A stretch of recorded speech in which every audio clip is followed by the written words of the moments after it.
Hello and welcome everybody to the first ever Monthly Anime Checkup. This is for July 2022 and it is part of the goals I mentioned in my Unis Honest Yearly Goals video, where I talked about how I wanted to watch more anime, and in order to help sort of make me follow that goal, I'll be doing this video every single month to talk about what I watched within said month. And for July, I got off to a very slow start. As is expected. You know, things are just going to change at the drop of a hat.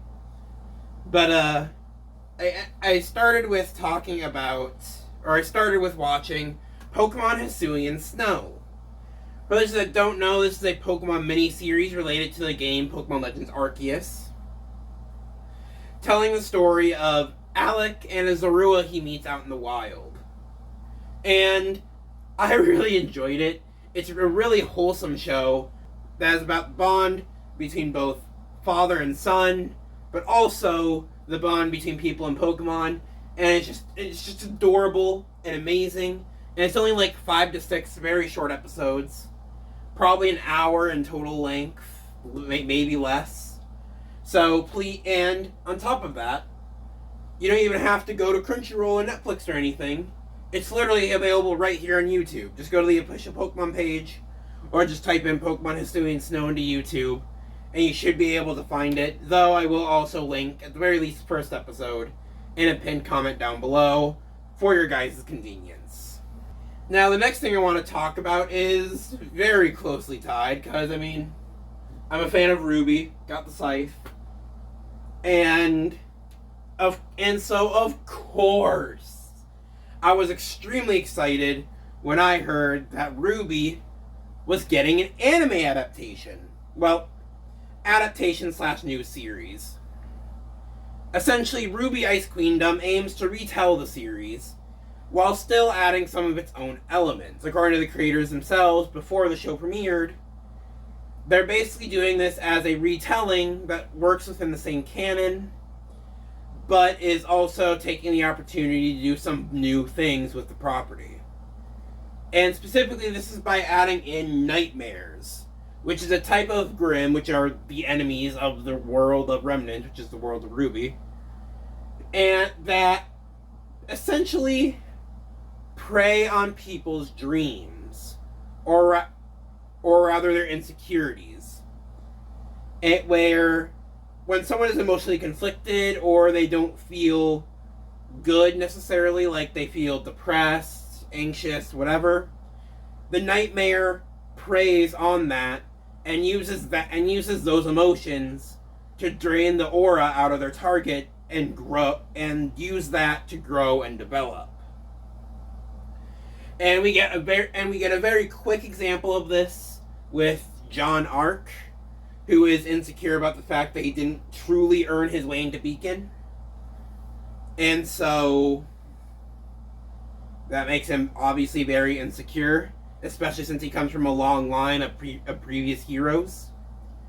But obviously his friends are able to help him, and that one was done more so as an introduction to the concept rather than truly exploring it in depth.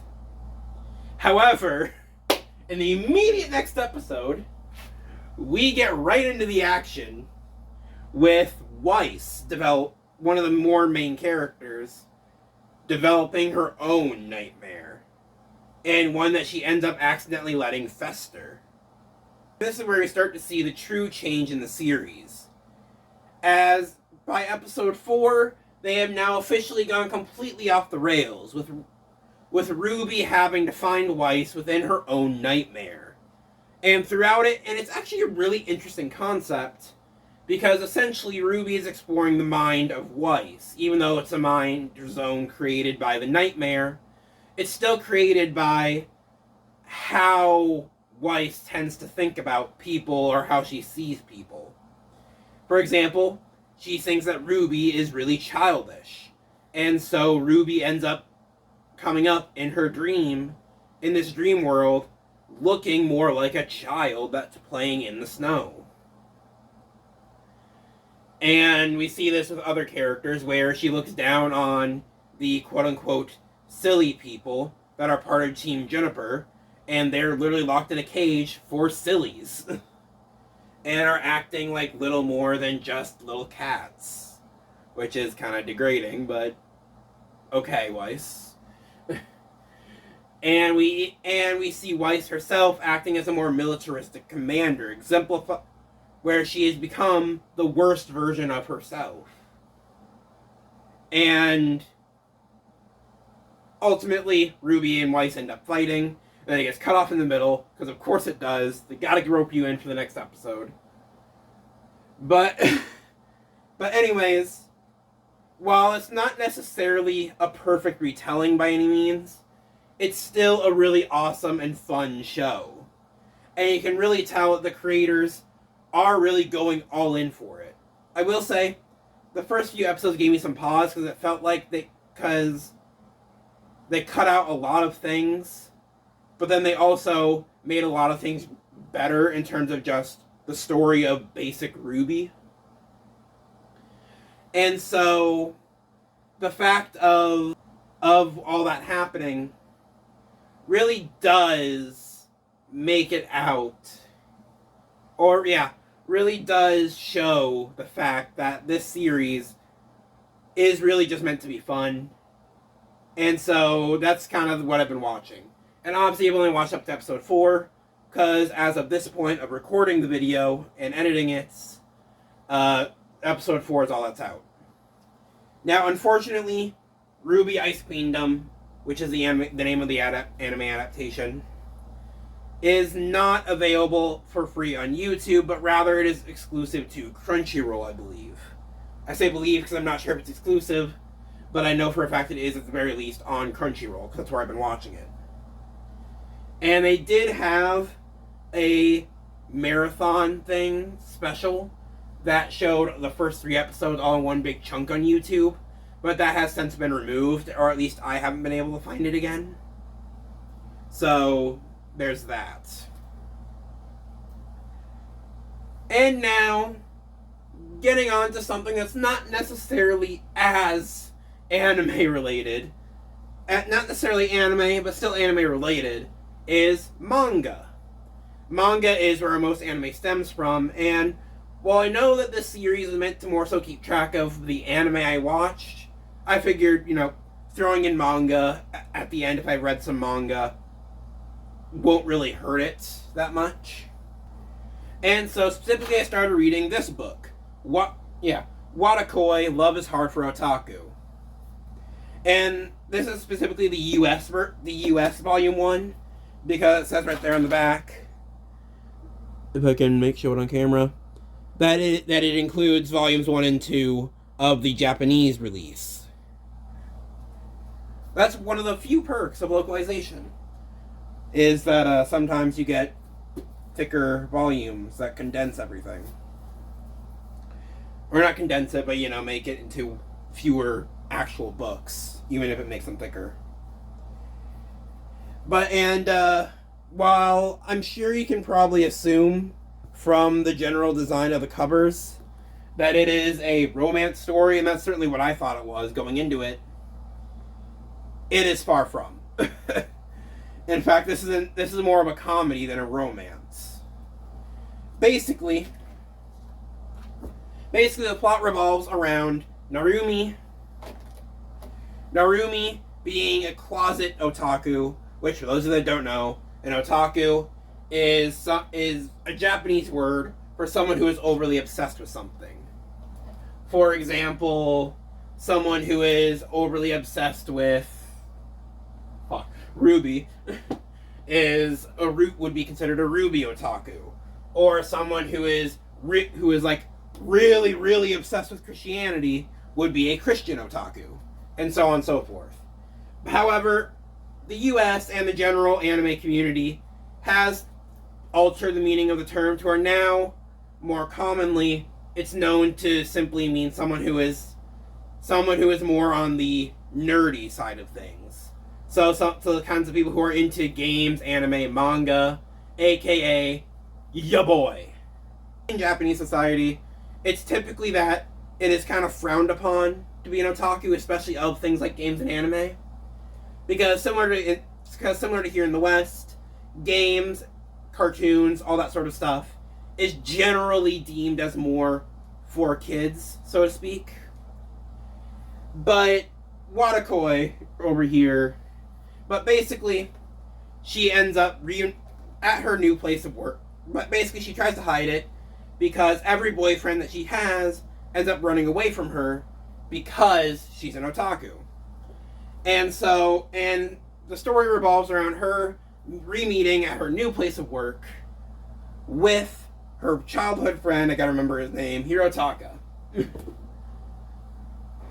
With her best friend Hirotaka and childhood friend Hirotaka, who is also an otaku himself, except unlike her, he's a lot more open with it. He doesn't care. He actively plays games almost constantly.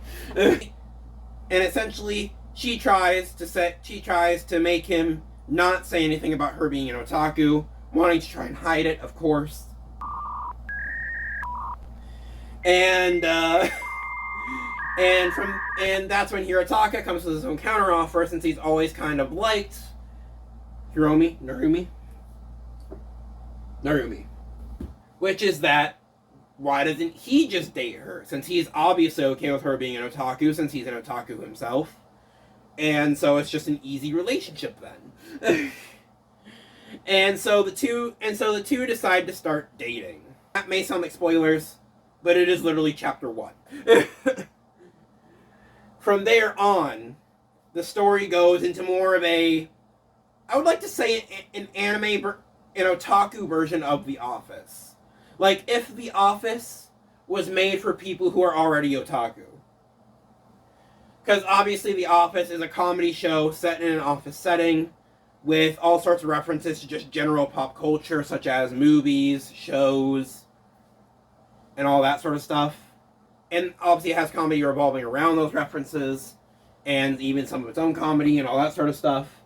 And Watakoi is very similar, where throughout the manga they reference all sorts of things related to otaku culture, such as RPGs, game shows, etc. And it's a really good read. It's a very fun read, very comedic, all that sort of stuff. And while this is technically the only manga I've been reading, I'm still partway through it, I have picked up other manga that I plan to read afterwards. Specifically, I picked up a Ruby manga. Because Ruby has 2 manga series that I know of. There's probably more. People are going to correct me. That's fine. Please do. I always encourage people to correct me if I am wrong about something. But this is specifically a manga anthology.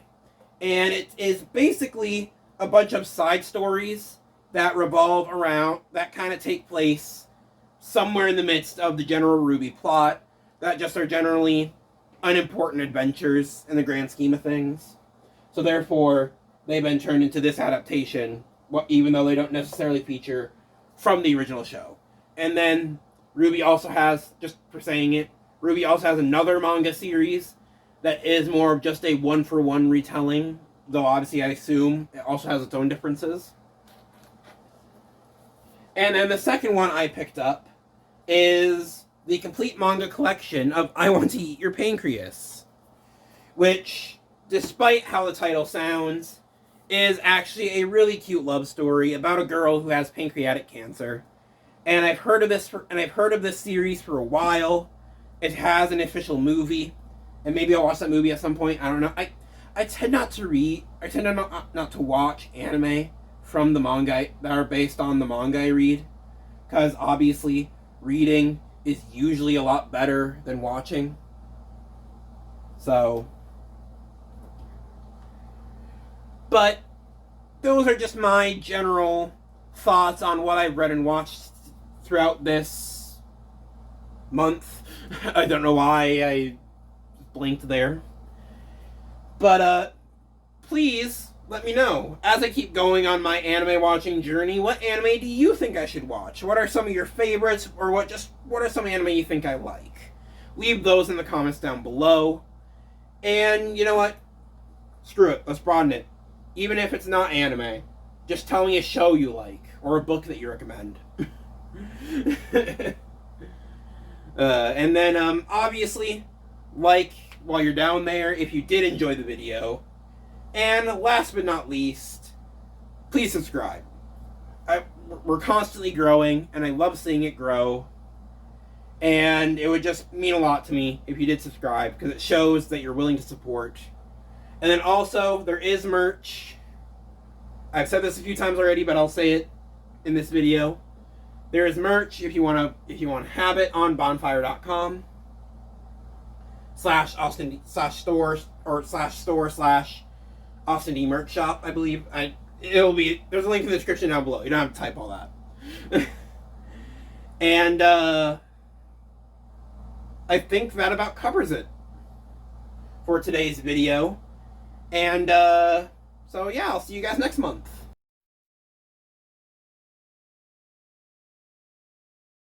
Also, it doesn't necessarily matter or anything, but just since this is the bonus footage, since it is my manga collection, I figured I'd throw it in here as bonus footage. But I also have the first 4 volumes of which each of these are actually 3 volumes in one. So technically it's the 3, 6, 9, 12, first 12 volumes of Inuyasha the manga. And then I also have the first 2 volumes of Komi Can't Communicate, as well as the first volume of Quintessential Quintuplets. And that's it for actual manga. The rest are either actual books or game strategy guides. Oh yeah, and then these are just a bunch of Otaku USA magazines that I had for a while. So yeah.